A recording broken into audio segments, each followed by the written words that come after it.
Muchas gracias. ¿Se escucha bien? ¿Sí?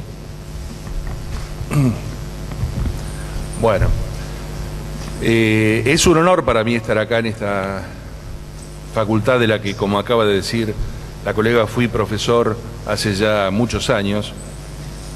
Empezamos por allá por el 84 y creo que hasta mediados de los 90, más o menos, principios de los 90 estuve acá.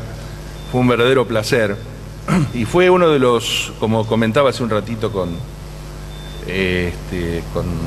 otras personas, fue uno de los lugares donde mejor respuesta obtenía de los alumnos. Realmente fue así. Lo que pasa es que ya la actividad se va haciendo dura, complicada, y bueno, no podía estar en tantos lugares a la vez, pero realmente fue un placer estar acá y es exactamente otro estar otra vez con ustedes. Me han dicho que hay alumnos y algunos graduados probablemente también. Yo antes que nada quiero aclarar lo siguiente: esto no es un curso de normas internacionales de contabilidad. Es decir, para que se den una idea, una maestría en normas contables internacionales puede durar 2 años. Un curso de capacitación en normas contables que dicta el Consejo de Capital Federal dura 1 año entero, con 2 reuniones de 3 horas por semana, 2 reuniones de 3 horas cada una por semana. Es decir, obviamente que yo en 1 hora no les puedo a ustedes explicar, no podemos ver todas las normas internacionales de contabilidad.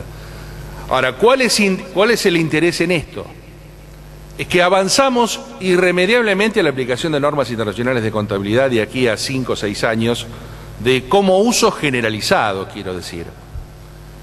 Algunos de ustedes probablemente sepan que ya el año que viene empiezan a ser obligatorias para las sociedades que cotizan en bolsa.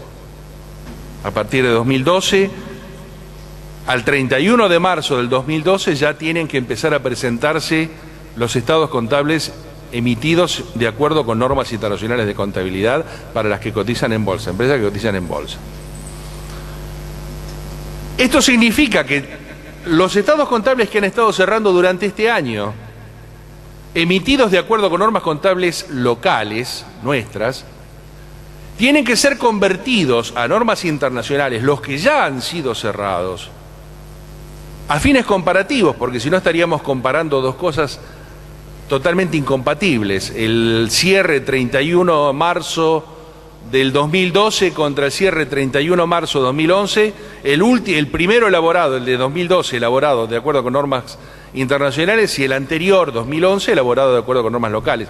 Lo que hay que hacer es reconvertir lo que ya está hecho de acuerdo con normas internacionales. O sea que se está trabajando muchísimo en ese tema.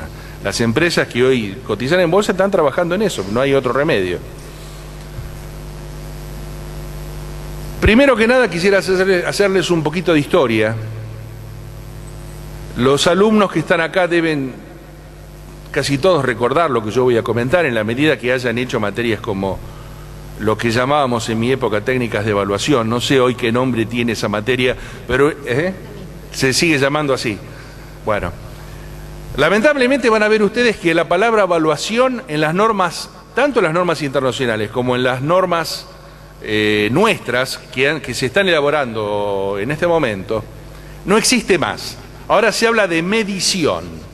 Medición es exactamente lo mismo que evaluación. No estamos hablando de ninguna cosa distinta.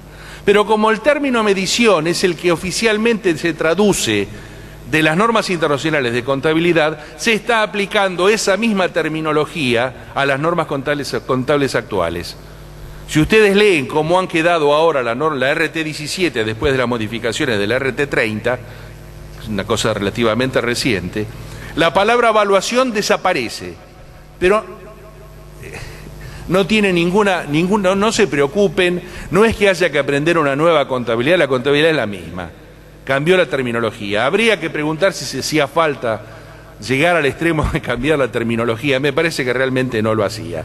Y es más, en muchas ocasiones yo voy a hablar de evaluación o hablo de evaluación cuando, Dios me lo permite, hablo de evaluación, cuando debería decir medición también, porque es la palabra que está de moda. Pero no se preocupen por eso, chicos, la contabilidad es exactamente la misma. Ahora, yo digo, ¿avanzamos hacia normas internacionales? Sí. Hay una norma internacional de contabilidad, una IFRS para pymes. Otra cuestión compleja, la terminología. NIC. Todo el mundo, NIC, piensa en normas internacionales de contabilidad, ¿verdad? Hoy no se llaman más NIC, hoy son NIF en español, Normas Internacionales de Información Financiera, para complicarlo un poquito más. Pero para hacerlo más complicado, todo el mundo lo llama en inglés, IFRS. Entonces, y como además hay interpretaciones de las IFRS, están las IFRIC. Entonces hay un despiole con el tema, perdón la terminología, pero es la verdad, con el tema este de cómo, de entender de qué estamos hablando. Yo les pido disculpas si en algún momento digo NIC y en algún momento digo IFRS, pero es lo mismo. Si en algún momento digo NIF, es lo mismo. Estamos hablando de lo mismo, ¿de acuerdo? Esto es importante. Y ahora les decía, vamos a hacer un poquito de historia. En 1984, todos recuerdan, parecía que empezábamos a estar felices, habíamos unificado las normas en todo el país. Todo el país tenía RT 456, ¿se acuerdan ustedes cómo fue? 30 de mayo de 1984. La Federación de Consejos Profesionales aprueba las RT 4, 5 y 6. Había habido una modificación legal de septiembre del 83 que obligaba a presentar estados contables, decía, en moneda constante, debió decir en moneda homogénea, la ley de sociedades comerciales, la del 1950, y se presentaban los estados consolidados como información complementaria. Eso obligó que tuviéramos de manera rápida y urgente las RT 4, 5 y 6. Después siguieron las 7, 8, 9, 10 exacto hasta llegar a la 15. Estábamos en la RT 15 año... Debe ser la RT 15 del año 95, si no estoy equivocado. La RT 15 debe ser de ese año. 95 o 96, no más que eso. Y todo parecía estar caminando sobre ruedas. 1997 se realiza en París el Congreso Mundial de Contadores. Un congreso que tuvo una asistencia extraordinaria. Yo pude asistir, por suerte, en aquel momento. Había gente importantísima, desde el presidente de Francia, el presidente del Fondo Monetario Internacional. Nunca pensé que los contadores teníamos... a nivel mundial esa importancia. Yo me sentía orgulloso, estábamos en unos salones espectaculares en París, una cosa maravillosa. Resulta que presidente del Banco Mundial, recuerdo también, presidentes de corporaciones multinacionales ahí presentes también. Recuerdo al presidente de Acer, la fábrica de computadores, que fue quien más dramáticamente dijo: señores, nosotros tenemos instaladas fábricas y representaciones en todo el mundo. Si nuestros estados contables yo los cierro con normas de Estados Unidos, tengo un resultado. Si los cierro con normas de algún país, de cualquier país europeo, el resultado es distinto. Y dentro de Europa, completamente distinto también. Y si aplico normas asiáticas, mi resultado también difiere. Les voy a pedir, por favor, en nombre de los empresarios, pónganse de acuerdo, hagan un único juego de normas contables donde en todo el mundo entendamos lo mismo. Así fue la cosa. Acá la Federación se puso a trabajar inmediatamente en esto, encargó a Fowler Newton la elaboración de los proyectos 5 y 6, por allá por el mismo año 97, y de ahí tuvimos las resoluciones técnicas que empezaron a cambiar todo. ¿Se acuerdan? De la 16 a la 19, salieron todas juntitas, en un paquete, 16, 17, 18, 19, salieron juntas, que básicamente aparecíamos con un RT 16 que la llamábamos marco conceptual. Era la constitución, algo así como la constitución de las normas contables. La RT 17, la norma central de evaluación, la más importante, la genérica, digamos. Sin entrar en especificaciones, era la norma genérica de evaluación. Sigue siéndolo hoy todavía, con modificaciones y con cambios. Ya no se usa la palabra evaluación como en aquel momento, como dije, ahora hablamos de medición, pero hay otros cambios importantes. Y estábamos de acuerdo, y estábamos, un cambio importante, un cambio... ¿Qué pasó acá? ¿Por qué con tanta celeridad vino esto? Me acuerdo que en el ánimo de querer hacerlo rápido, hacer una transición rápida, quienes habían trabajado, aparte de Fowler, que se abrió enseguida, Fowler presentó los proyectos 5 y 6 y enseguida se apartó del tema, no trabajó más, dejó que la Federación avanzara en estas cuestiones. Entonces, empezaron a a preguntarse, ¿ustedes se imaginan si Argentina está pagando más tasa de interés por sus deudas internacionales porque no adopta la NIC? ¿Está bien eso? No, está mal. Tiene que adoptar nuevas normas, tiene que hacer otra. No puede ser, porque esto es, le está costando muchísimo al país. Una mentira total. El riesgo país, decían, en aquellos años se hablaba mucho del riesgo país, algunos de ustedes son muy chicos, hoy no lo van a recordar, pero fines del 2000, 2001, se hablaba muchísimo del riesgo país. Argentina tenía un riesgo país para explotar en aquellos años. Y entonces decía, sube porque no adoptamos las normas internacionales. Era una mentira también, no tenía nada que ver el tema. Argentina era un país que no daba seguridades por otras razones, pero no tenía nada que ver la normativa. Esto no significa que la normativa internacional fuera mala ni que estuviera mal adoptarla. No, no. Lo que quiero decir es que no eran las razones por las que había que hacerlo y la transición tenía que ser de alguna manera un poco más lenta. Por eso se empezó con el camino de sancionar esas normas, la RT 16, 17, 18 y 19, tratando de hacer, hoy tenemos la 30, la última vigente es la 30. Por eso tenemos que pensar que se trató de llegar por otro camino, adecuándonos al lenguaje, tratando de mantener estable lo que nosotros habíamos aprendido y estábamos aplicando felices y contentos por tantos años,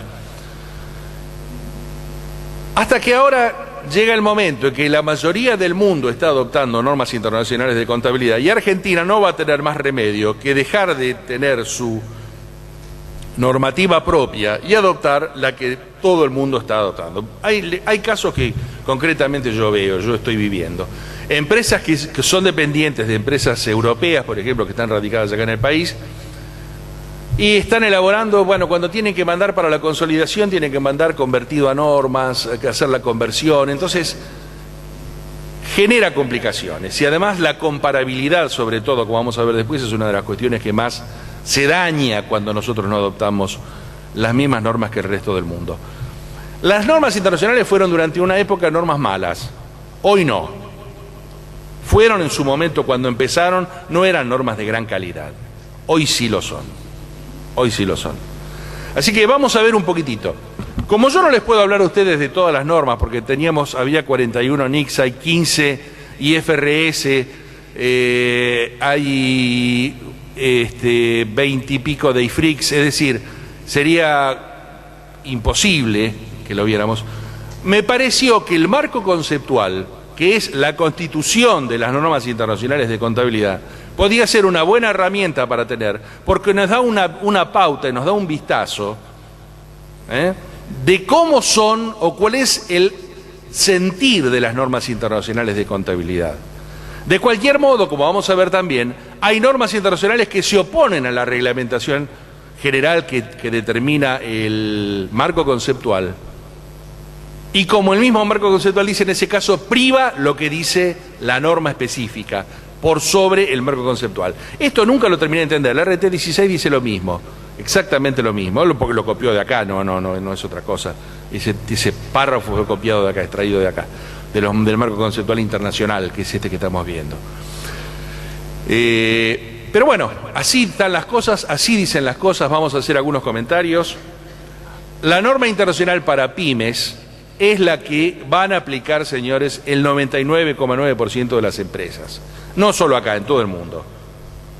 Las normas específicas, la norma para pymes, la IFRS para pymes deben ser 300 carillas más o menos. Las IFRS en su conjunto deben ser, no sé, entre 3.000 y 5.000 hojas, carillas, por decir una cosa. La IFRS para pymes creo que es un gran avance, creo que la gran mayoría de nosotros vamos a trabajar en eso, en esa norma, con esa norma. La gran mayoría de nosotros vamos a hacerlo así. La otra va a estar reservada específicamente para cómo empieza a ser ahora quienes, por ejemplo, cotizan en bolsa. Vamos a comentar un poquitito el marco conceptual. Me voy a poner los anteojos.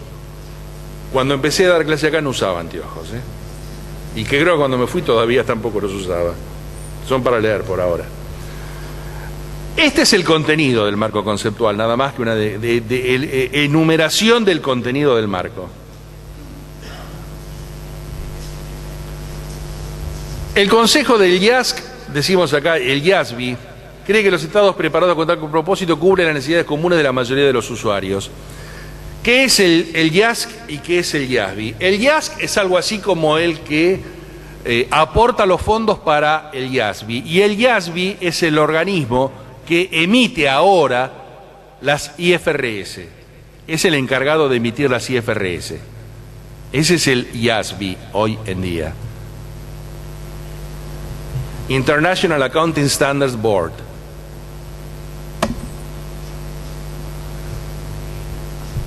Y después enumera por qué para los usuarios comunes esas normas son más o menos importantes, porque la mayoría de las decisiones económicas de los usuarios son las que se enumeran acá. Decidir si comprar, mantener o vender inversiones financieras, evaluar el comportamiento de los administradores, la capacidad de la empresa para poder pagar, la seguridad de los fondos prestados, determinar políticas impositivas, ganancias distribuibles y dividendos, preparar y usar las estadísticas de la renta nacional o regular las actividades de la empresa. Esas son la mayoría quiere decir, la mayoría de las decisiones que la gente común toma vinculada con la información contable. Cuando marco con amarillo es porque estoy diciendo es la parte más importante.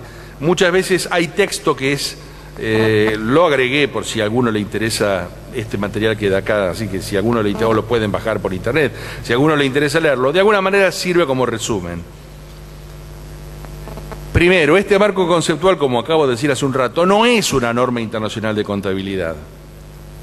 Segundo, el Consejo del YASC, el YASBI, reconoce que en un número limitado de casos puede haber conflicto, también lo anticipé hace un rato, entre el marco conceptual y alguna norma internacional de contabilidad. En tales casos, los requisitos fijados por la norma prevalecen sobre las disposiciones de este marco conceptual. Alcance. Vamos a tratar y vamos a hablar de cada uno de estos extremos. El objetivo de los estados financieros, características cualitativas que determinan la utilidad de la información de los estados financieros, definición, reconocimiento y medición de los elementos que constituyen los estados financieros y los conceptos de capital y de mantenimiento de capital o capital a mantener, que es la terminología que usamos nosotros. Hablamos siempre de capital a mantener. Ustedes se acuerdan cuando definimos el modelo contable, ¿no? Unidad de medida, criterio de evaluación, capital a mantener. Los tres elementos que definen el modelo contable. Bueno, el marco conceptual se refiere a los estados financieros. Estados financieros es el nombre que internacionalmente se le da como por traducción, financial statements, a los estados contables, lo que nosotros llamamos estados contables. A mí me gusta mucho más la expresión estados contables, porque la palabra financiero para nosotros tiene un significado que es exclusivamente el que tiene que ver con movimiento de fondos. Nosotros hablamos de financiero como sinónimo de movimiento de fondos, de flujo de fondos. Eso sería el término financiero. Acá cuando se habla de estados financieros, se habla de estados contables. Lo usan como financiero, como si fuera sinónimo de contable. Pero van a ver que en algunas ocasiones utilizan también la palabra financiero como sinónimo de movimiento de fondos, lo cual es muy confuso. Termina siendo muy confuso. El que lo lee y no tiene un entrenamiento como tienen ustedes que están en estudio permanente, que están con la mente abierta porque están siendo estudiantes. Esto es como una gimnasia intelectual que hacen. Absolutamente cierto lo que digo. Hace muy poco tiempo un colega amigo, tiene algunos años más que yo, me dijo: Mario, yo esto no lo puedo leer, no me puedo poner a estudiar esto, me dijo. Yo no estoy en edad para ponerme a estudiar esto. Me decía así dice, yo no tengo práctica, si alguien no me lo enseña, no me lo explica, yo no me lo puedo poner a estudiar, me decía. Y bueno, ustedes tienen la enorme ventaja de que están en actividad permanentemente, a ustedes les va a resultar mucho más fácil, muchísimo más fácil entender esto. El término financiero va a ser confuso, insisto. Habla de los estados financieros que nosotros llamamos o reconocemos habitualmente como estados contables. Seguimos con el alcance. Normalmente un conjunto completo de estados financieros comprende un balance de situación general, un estado de resultados, un estado de cambios en la posición financiera. ¿Qué es el estado de flujo de efectivo? Ven ahí el término financiero está siendo usado como exclusivamente aplicado al término manejo de movimiento de fondos, flujo de fondos, lo que yo decía. Es confusión. Todos son estados financieros, pero la palabra financiera se aplica en manera específica en el estado de flujo de efectivo. así como notas, estados complementarios y otro material explicativo. Este es el marco conceptual oficial de las normas, no es otra cosa que eso, ¿eh? Seguimos con alcance. Es de aplicación a todas las empresas industriales, comerciales o de negocios, ya sea en el sector público o privado. Bueno, eso es lo que ellos decían que sea, ¿no? Por supuesto. ¿Quiénes son los usuarios de los estados contables que necesitan de la información contable? Los inversionistas, empleados, prestamistas, proveedores y otros secretarios comerciales, clientes, gobierno, público en general. Esto tiene que ver con la descripción que hice yo antes. Yo hace un rato hice una descripción de que cuando dije que la información de los estados contables es la información que en general cualquier persona que realice actividades económicas necesita. ¿Por qué? Bueno, estábamos describiendo este tipo de personas también hace unos minutos, en una de las diapositivas anteriores. ¿Cuál es el objetivo de los estados financieros? Proveer información acerca de la posición financiera, resultados y cambios en la posición financiera de una empresa. Observen ustedes, ¿no? Proveer información acerca de la posición financiera. Esto sería algo así como decir, vamos a darle una foto del balance de situación patrimonial. A eso apunta. Después les dice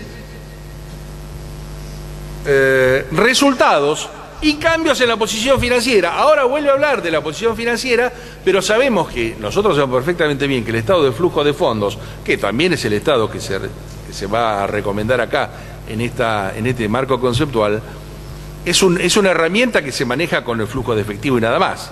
Otra vez el término financiero aparece teniendo un doble significado, uno que parece ser más integral que el otro.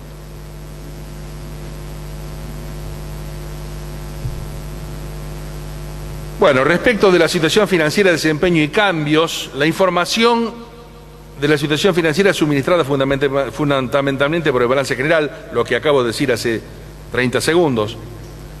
La información de la actividad es suministrada fundamentalmente por el resultado del estado de resultados. Y la información acerca de los flujos de fondos es suministrada fundamentalmente por el estado de cambios en la posición financiera. Los estados financieros, ahora ya como concepto global, los tres estados financieros que acá se mencionan, también contienen notas, cuadros complementarios y otra información. Quizá a alguno de ustedes les parezca que no se está hablando, por ejemplo, del estado de evolución del patrimonio neto. ¿Saben ustedes que una de las cosas que permite las IFRS, cuando no existe nuevo aporte de capital en ejercicio o retiro durante el ejercicio, es que, y acá solamente los viejos como yo podemos acordarnos de esto, antes de que existiera el estado de evolución del patrimonio neto existía lo que se llamaba el estado de resultados acumulados. Y antes del estado de resultados acumulados, que no existía tampoco, en algún momento tampoco existía ese resultado, hablo de antes del año 73, no existía ese estado. En el patrimonio neto de la sociedad, en el balance general, se decía resultado del ejercicio más resultados de ejercicios anteriores. Y se llegaba al resultado acumulado total. La apertura o la descripción, cuando no había cambios importantes, se hacía en el propio balance general, dentro del patrimonio neto. Esto es muy viejo. La mayoría de ustedes no había nacido. Les digo, antes del 72. La ley de sociedades fue la que pidió el estado de resultados acumulados, que después nuestras normas contables convirtieron en el estado de evolución del patrimonio neto. Yo lo estudié por las dudas, la aclaro, en la escuela secundaria, estaba en el colegio secundario cuando estudié eso, no estaba en la facultad todavía.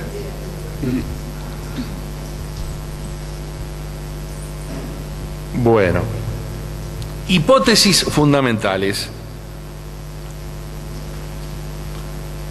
La base de acumulación o devengo, el concepto de devengado, los efectos de las transacciones y otros. Esto está muy bien que esté incluido en el marco conceptual, ¿no? Esto me parece excelente que esté acá. Los efectos de las transacciones y otros eventos son reconocidos cuando ocurren y no cuando el efectivo o su equivalente es recibido o pagado. Y otro concepto, negocio en marcha. Alguna vez también los que tenemos la edad que yo tengo, recordamos que había unos principios de contabilidad que hablaban de empresa en marcha. Es más o menos lo mismo. El concepto de empresa en marcha es lo que es negocio en marcha, que los estados financieros se preparan sobre la base que la empresa está en funcionamiento y va a seguir funcionando dentro del futuro previsible. Es decir, no es un estado contable en liquidación ni es un estado contable de inicio. Estas normas están destinadas a los estados contables de empresas que vienen en marcha, ¿de acuerdo? Los conceptos que se aplican cuando es un balance de inicio, unos estados contables de inicio o estados contables de liquidación son diferentes, son distintos. Todo esto no es nuevo, esto ha sido así siempre. Características cualitativas de los estados financieros. ¿Saben qué es esto? Lo que la RT 16 llama cualidades de la información contable. ¿Se acuerdan? Los que estudiaron RT 16 deben recordar que había un párrafo que eran cualidades de la información contable, que eran muchísimas. Muchísimas. Yo siempre dije muchas más de las que se necesitaban.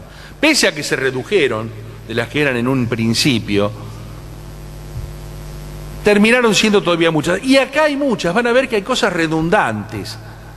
Van a ver que, de acuerdo con mi criterio, hay cosas que son redundantes. Comprensibilidad, que deben ser fácilmente comprensibles para los usuarios. Pero ojo, no cualquier usuario, un usuario que tenga un conocimiento básico de contabilidad. Aquella persona que no tiene la menor idea de lo que es la contabilidad, que no sabe qué es un pasivo, qué es un activo, qué es un patrimonio neto, qué es un resultado, señores, no, bueno, para eso no está destinado. Relevancia, dice el marco conceptual de las normas internacionales. Para ser útil, la información debe ser relevante de cara a las necesidades de la toma de decisiones por parte de los usuarios. Debe ser importante. Importancia relativa o materialidad. La información tiene importancia relativa o es material cuando su omisión o presentación errónea puede influir o cambiar las decisiones de los usuarios. Fiabilidad. La información posee la cualidad de fiabilidad cuando está libre de error material y de sesgo o prejuicio. Un poco lo mismo lo que yo decía antes. Antes estábamos hablando de la página anterior, en la importancia, bueno, tengamos en cuenta la importancia relativa de los errores que pudiera haber. Si tomamos eso en cuenta, la información ya tiene que ser fiable. Debería estar libre de error material. Por aplicación de la cualidad anterior ya.